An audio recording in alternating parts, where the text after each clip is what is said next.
ഇൻഫോസ്പെയറിൻ്റെ പുതിയൊരു വീഡിയോയിലേക്ക് ഏവർക്കും സ്വാഗതം. സംസ്ഥാനത്ത് സാമൂഹ്യ സുരക്ഷാ ക്ഷേമ പെൻഷൻ വിതരണം നാളെ മുതൽ ആരംഭിക്കുമെന്ന് മുഖ്യമന്ത്രി വി ഡി സതീശൻ അറിയിച്ചു. 1105 കോടി രൂപയാണ് ഇതിനായിട്ട് അനുവദിച്ചിരിക്കുന്നത്.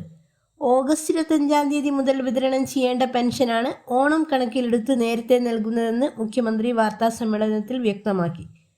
സാമൂഹ്യ സുരക്ഷാ പെൻഷനായി 59,472 ഗുണഭോക്താക്കൾക്കായി സംസ്ഥാന വിഹിതമായ 951 കോടി 40 ലക്ഷം രൂപ അനുവദിച്ചു. ക്ഷേമനിധി ബോർഡുകളുടെ പെൻഷൻ നൽകുന്ന 16 ബോർഡുകളിലെ 6.59 ലക്ഷം ഗുണഭോക്താക്കൾക്കായി 130 കോടി 32 ലക്ഷം രൂപയും ദേശീയ സാമൂഹ്യ സഹായ പദ്ധതി വഴി 8,46,456 പേർക്കായി കേന്ദ്ര സംസ്ഥാന വിഹിതമായ 24.76 കോടി രൂപയും അനുവദിച്ചതായി മുഖ്യമന്ത്രി അറിയിച്ചു. സർക്കാർ ജീവനക്കാർക്കും അധ്യാപകർക്കും 4,500 രൂപ ബോണസും 20,000 രൂപ ഓണം അഡ്വാൻസും പ്രഖ്യാപിച്ചു. ബോണസിന് അർഹതയില്ലാത്തവർക്ക് 3,000 രൂപ ഉത്സവ ഭത്തയും, പാർട്ട് ടൈം ജീവനക്കാർക്ക് 6,000 രൂപ അഡ്വാൻസും, സർവീസ് പെൻഷൻകാർക്ക് 1,250 രൂപ ബോണസും, അതുപോലെ ആശ അങ്കണവാടി പ്രവർത്തകർക്ക് 1,450 രൂപ ഉത്സവ ഭത്തയും ലഭിക്കും. ജീവനക്കാരുടെയും പെൻഷൻകാരുടെയും ആനുകൂല്യങ്ങൾക്കായി 630 കോടി 5 ലക്ഷം രൂപയാണ് മാറ്റിവെച്ചത്. അങ്കണവാടി പെൻഷൻകാരുടെ ജൂലൈ 31 വരെയുള്ള മുഴുവൻ കുടിശ്ശികയും തീർപ്പാക്കാൻ 24 കോടി രൂപ അനുവദിച്ച് ആകെ 34 കോടി രൂപ നൽകിയിട്ടുണ്ട്. പിന്നോക്ക വിഭാഗ സ്കോളർഷിപ്പിൻ്റെ കുടിശ്ശിക തീർക്കുന്നതിന് 310 കോടി രൂപയും, ആരോഗ്യ മേഖലയിലെ കാസ് ആരോഗ്യ കിരണം പദ്ധതികളിലെ ബാധ്യതകൾ തീർക്കാൻ 200 കോടി രൂപയും, സപ്ലൈകോ വഴി നെല്ല് സംഭരിച്ചതിൻ്റെ PRS കുടിശ്ശിക തീർക്കാൻ 150 കോടി രൂപയും അനുവദിച്ചു. സപ്ലൈകോയ്ക്ക് സബ്സിഡി ഇനത്തിൽ 53 കോടി രൂപയും, കൺസ്യൂമർ ഫെഡിന് 25 കോടി രൂപയും മുൻകൂറായിട്ട് നൽകി.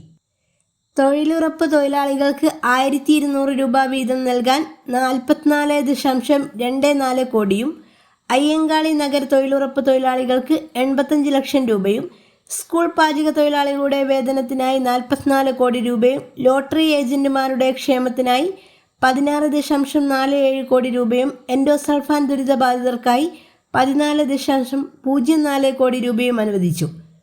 അതുപോലെ പട്ടികവർഗ വിഭാഗത്തിൽ 60 വയസ്സിന് മുകളിലുള്ള 52,826 പേർക്ക് ഒരാൾക്ക് 1,000 രൂപ വെച്ച് ഓണക്കോടി നൽകാൻ 5.28 കോടി രൂപ അനുവദിച്ചു. സ്പോർട്സ് കൗൺസിലിലെ കരാർ ജീവനക്കാരുടെ ഏപ്രിൽ, മെയ്, ജൂൺ മാസങ്ങളിലെ ശമ്പള കുടിശ്ശിക നൽകാൻ 1.5 കോടി രൂപ നൽകി. പൂട്ടിക്കിടക്കുന്ന തോട്ടങ്ങളിലെ തൊഴിലാളികൾക്ക് ഉത്സവ ഭത്ത, കിറ്റ്, എക്സ്ഗ്രേഷ്യ ആശ്വാസമായി 2,000 രൂപ, അതുപോലെ 1,000 രൂപ മൂല്യമുള്ള സപ്ലൈകോ ഓണം ഗിഫ്റ്റ് കാർഡുകൾ എന്നിവ നൽകാൻ 20 മുതൽ 21 ലക്ഷം രൂപ വരെ വരും. കിടപ്പിലായ രോഗികളെയും ഭിന്നശേഷിക്കാരെയും പരിചരിക്കുന്നവർക്കുള്ള ആശ്വാസകിരണം പദ്ധതിയുടെ പ്രതിമാസ സഹായം 60 രൂപയിൽ നിന്ന് 1,000 രൂപയാക്കി ഉയർത്തി. അതുപോലെ കൈത്തറി സൗജന്യ സ്കൂൾ യൂണിഫോം പദ്ധതി പ്രവർത്തനങ്ങൾക്കായി നെയ്ത്തുകൂലി ഉൾപ്പെടെ 30 കോടി രൂപ റിലീസ് ചെയ്തു. സൗജന്യ ഓണക്കിറ്റ് വിതരണത്തിനായി 6,02,680 കിറ്റുകൾ സജ്ജമാക്കിയിട്ടുണ്ടെന്നും ഇതിൽ 3,06,092 കിറ്റുകൾ റേഷൻ കടകളിൽ എത്തിയെന്നും 75,885 കാർഡുടമകൾ കൈപ്പറ്റിയെന്നും മുഖ്യമന്ത്രി അറിയിച്ചു. മാവേലി സ്റ്റോറുകളിൽ 13 നിത്യോപയോഗ സബ്സിഡി സാധനങ്ങൾ ലഭ്യമാണ്.